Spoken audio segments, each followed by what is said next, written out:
Hello, my name is Barry Shrier, and I'd like to wish everybody a very Merry Christmas and a Happy New Year. And of course, very best wishes for a successful and safe and healthy 2022. So I'm going to share my screen with you and give you a presentation this morning. Let's get this going. Bear with me, please. Good. Okay, so once again, my name is Barry Shrier. I'm the founder and chief executive of Giant Health. We're a global community of healthcare technology enthusiasts and innovators.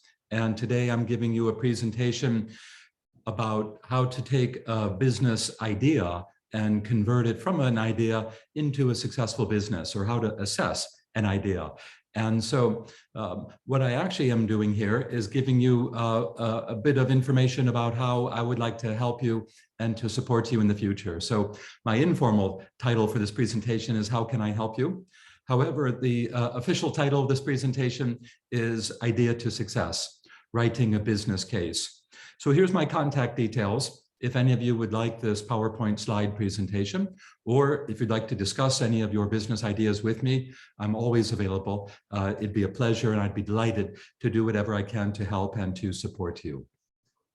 Okay, good. So my personal vision as a business person is to improve the health and the well-being of people around the world by promoting healthcare innovation. And I wanted to share that with you to highlight why I'm here and why we do what we do. Good. In terms of an agenda today, I have approximately 450 slides. It should take about 8 hours to go through all of them. So please make sure that you're comfortable and be prepared to look at my slides for the next 8 hours. No, I'm just joking. This is going to take about 20 minutes. And so just going to whiz through these slides. And of course, if you have questions or things to discuss, I'd be delighted to engage with you further. So today's agenda is just to say thanks to some people, to share with you a little bit of background about me, to talk about the main body of this presentation, which is Ideas to Success, Writing a Business Case, and then to look at some possible next steps for you. Good. Okay. In terms of thanks, just want to say thanks to the team. Obviously, thanks to the amazing Professor Shafi Ahmed. Shafi and I have been working together for many, many years. And for me, it's always a pleasure and an honor to do whatever I can to support all of the students that Shafi is involved with. If you're a medical student and you have ambitions to pursue not only a career in health, but also perhaps other things around the sides of your health career relating to business or innovation, we'd be very, very happy to do whatever we can to help and to support you. I'd also like to thank all of the other presenters that are participating in today's Bart's Exponential Medicine presentations. I'd like to emphasize to all of you students that Shafi is extremely well connected, extremely highly regarded around the world. All of the people and me who Shafi collects are incredibly talented and capable and successful people. So I hope you'll I acknowledge that it's a great opportunity to engage with some very, very interesting, very intelligent, successful people. Good. Okay. Now I'm just going to whiz through about 1 minute of background about me to help you understand who I am and where I'm coming from. So very briefly, here's a little bit of information about me. My personal background is as an international technology entrepreneur. I was born in 1961. As you can see, when I was born, I had more hair than I have now, but I attribute that to my genes. Okay, so in the 60s and 70s and 80s, I grew up in America, did my first degree at a university in America called Middlebury. Some of my favorite hobbies and pastimes are mountaineering and yacht racing. And I did my first degree in politics working for various American politicians. In the 80s, 90s, and the 2000s, I did my graduate studies at LSE. I spent time in America working for the United States President Ronald Reagan re-election campaign. And I launched an electric vehicle energy storage and clean tech business. So I'll just talk about that very briefly. One of the main things I've done in my career is work as an international technology innovation entrepreneur. And I launched a business to address global warming and environmental issues, so-called clean tech business. So this was a group of companies that created electric vehicle energy technologies. Our clients were Chinese truck makers and North American transport businesses. And what we were doing is, like I said, we were addressing global warming and climate change by way of creating carbon reduction technologies. I had a big exit and sold that. That was 5 European companies about 9 years ago. And after that, I decided to work in healthcare. I founded an international healthcare innovation lab in London, which was like a business incubator and accelerator. And I also launched Giant, which is a global community. We're approximately 200,000 people around the world, everybody whose business is healthcare, technology, and innovation. Okay, what I'd like to do in my slides is intersperse a few ideas and things that I find personally insightful and add that to my presentation. So in terms of motivation, just to help you understand a little bit more about me, I love this phrase from former United States President John F. Kennedy. Some men see things as they are and say, why? I dream of things that never were and say, why not? So I'm deliberately adding that slide to help you understand about the importance of a core motivation in the theme of innovation regarding business. Okay, now the main body of today's presentation is to look at the concept of how to take an idea and to assess it to see if it's a valid business. In other words, writing the business case. So if you want to think about what makes any business whatsoever in any industry at any point in time in history successful, I'd like to emphasize this particular theme right here, which is you can have everything in life you want if you'll just help enough other people get what they want. So bear that in mind. That is, of course, an absolutely fundamental, if you will, summary of every successful venture. Okay, one other idea I'd like to share with you, one of my heroes, Bob Marley, and one of the great phrases from one of his most famous songs. What you want to do is you want to emancipate yourself from mental slavery. You need to free yourself from preconceptions. When I'm involved in helping people to launch new businesses and develop new businesses, very much in healthcare, you always hear people say, well, that's not how we do things around here. But of course, by definition, a successful new business has to be innovative. And to be innovative, you have to do things differently. And therefore, you have to emancipate yourself from that mindset of, gosh, this is not how we normally do things around here. So again, just an attitude, so to speak, I'd like to emphasize. Okay, now there's a very famous, if you will, very orthodox, well-respected thing called the business model canvas. Maybe you've heard of it before, but here's a website which gives you a direct link to the business model canvas. Okay, so what is the business model canvas?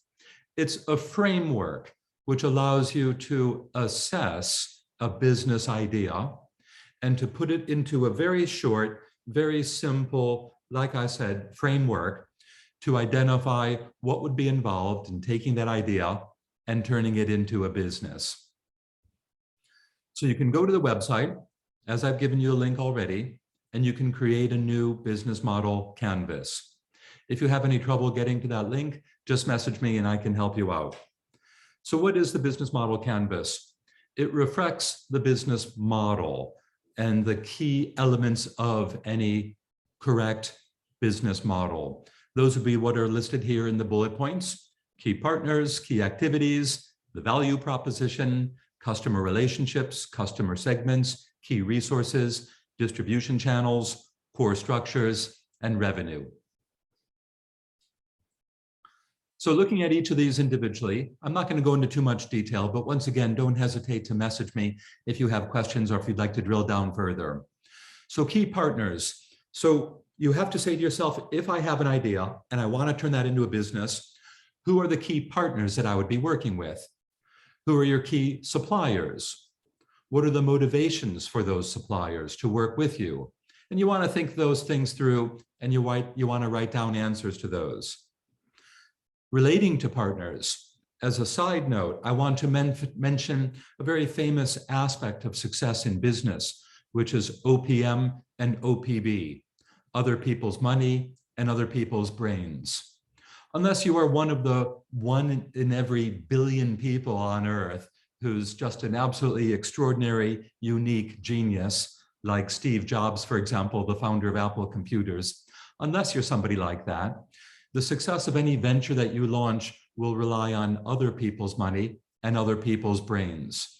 So you want to get into the framework, into the routine of hiring A's. It's a famous concept, isn't it? That A's hire A's, B's hire C's and D's. And networking. Another one of my heroes is former United States President Bill Clinton. He was a famous consummate networker. And in business, that cliche, it's not what you know, but who you know, is a cliche because it's very true. So bear that in mind. Okay, another bullet point in the business model canvas is the concept of key activities. What key activities does your value proposition require? If you have a business, what would be the key activities that that business would do? What activities are the most important in terms of distribution channels, customer relationships, and activities to generate and maximize your revenue? So you need to think about those things and write those down. The next item is, what is the value proposition itself? What is the core value that you deliver to your customers? What customer need are you satisfying? What is the problem that your customer has that they would pay you to have solved? And you need to actually clarify that in writing, like a problem statement. Okay, another side note is the theme of learning. I want to overemphasize how important it is to be open-minded and to be flexible and always be willing to pivot. In business, the most successful people are the ones who swallow their ego and they're open-minded. There's that famous phrase, isn't there? When new facts come to me and change my understanding, I change my mind. What do you do?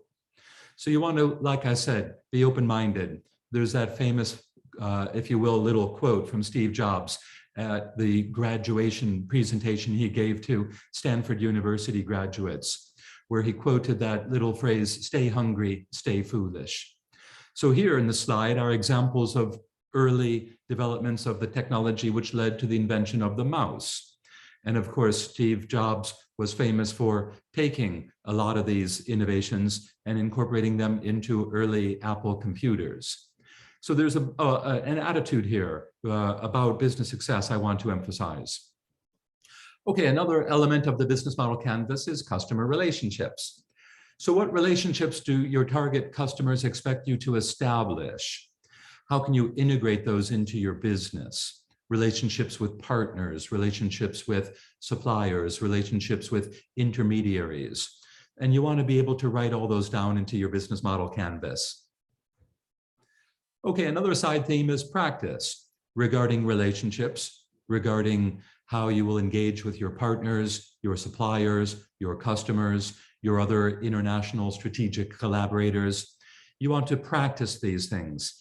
Another hero of mine, of course, is Johnny Wilkinson, the former captain of the British rugby world champion, England rugby world champion team. He was famous, like all successful people, in regarding his obsession with practicing and practicing and practicing. He would always be on the field, practicing longer than all of his peers who would have finished their practicing and gone back to the locker room and showered and gone home. So relating to taking an idea and turning that into a business model canvas and maybe turning that into a successful business. I know this is really obvious, but it's so obvious that it's not followed very often. And that is practicing more than everybody else in order to achieve complete success. Okay, another element of the business model canvas that you want to think about and write down are customer segments. Which segments are you creating value for? Who are your most important customers? Are they adults or children? Are they professionals? Are they consumers? Are they people working in healthcare? Are they old men? Are they young women? Are they teachers? Where are they geographically?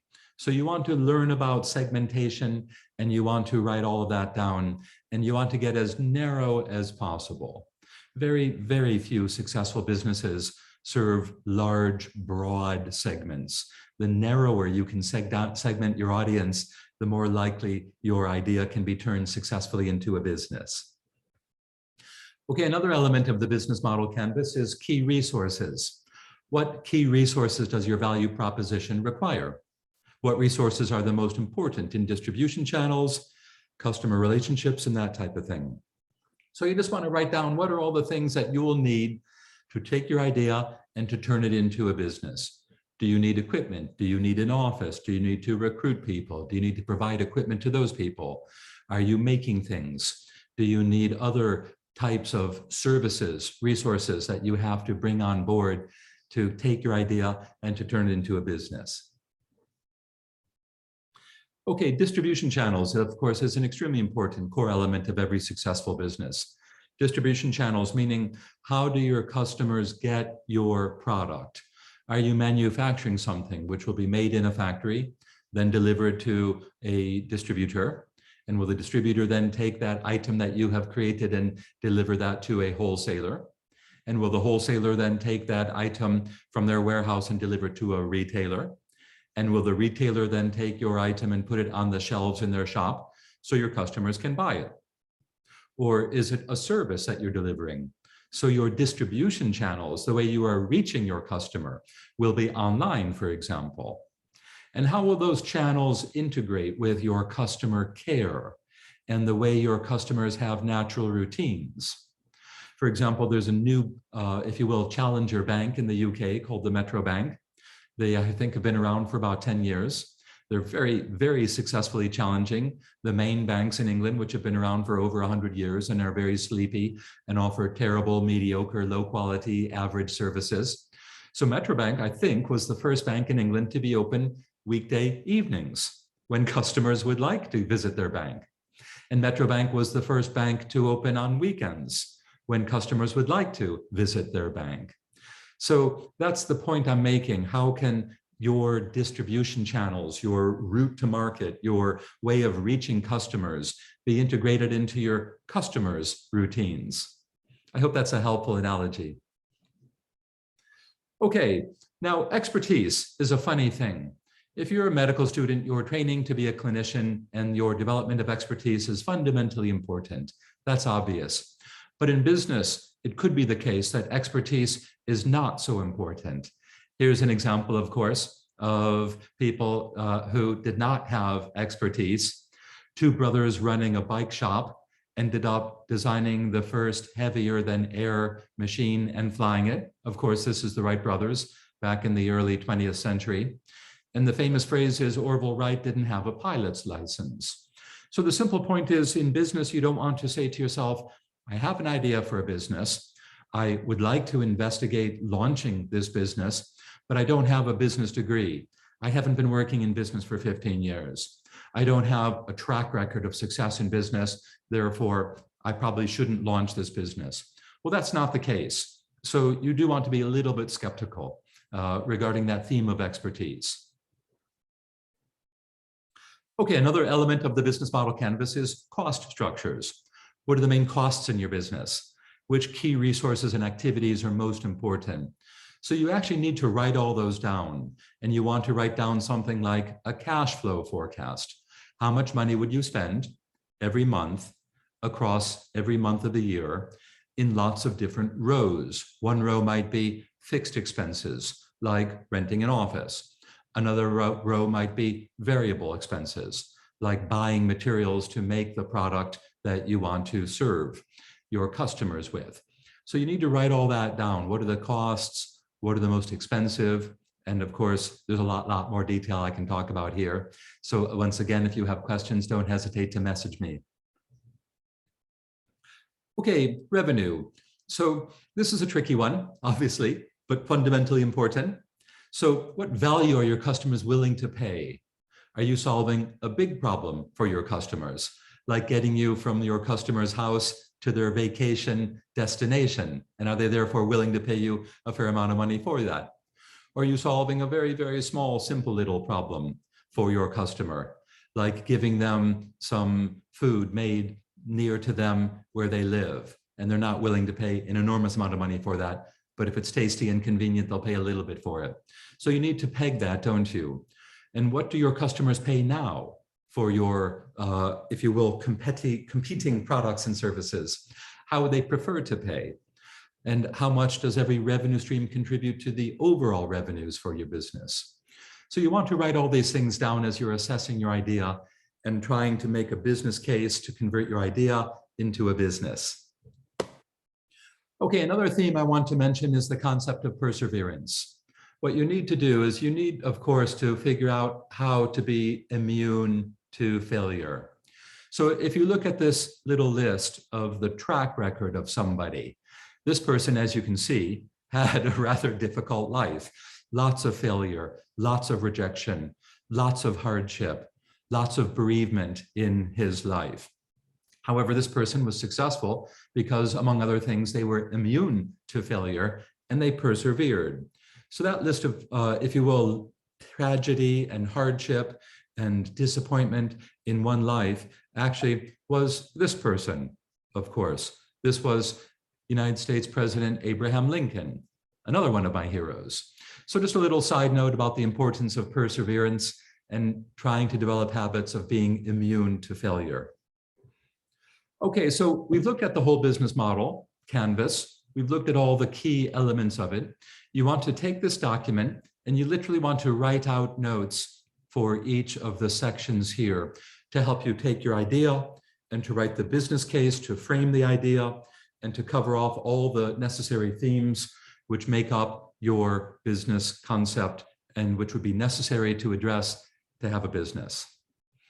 Okay, so in summary, I'd like to invite you to join us to have the I can do it spirit of entrepreneurs. We invite you to promote healthcare innovation and to contribute, for example, to working with innovators around the world to help find the cures for cancers, to help eliminate infant mortality, and to understand and cure mental illnesses.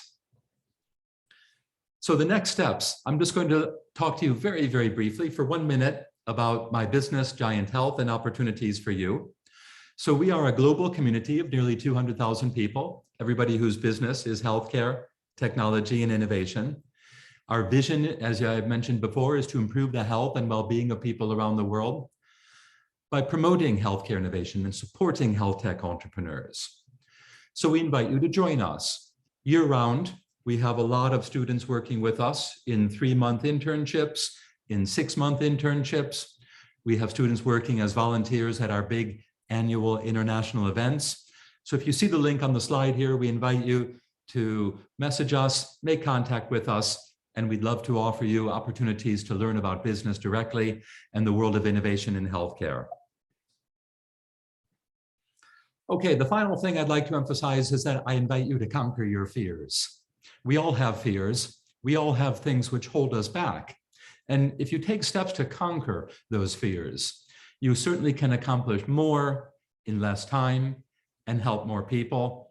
And of course, this was highlighted by another one of my heroes, Captain James Cook, the first person to circumnavigate the globe and one of the first explorers to, if you will, map most of the unknown world for Europeans. So he's a great example of the value of conquering your fears.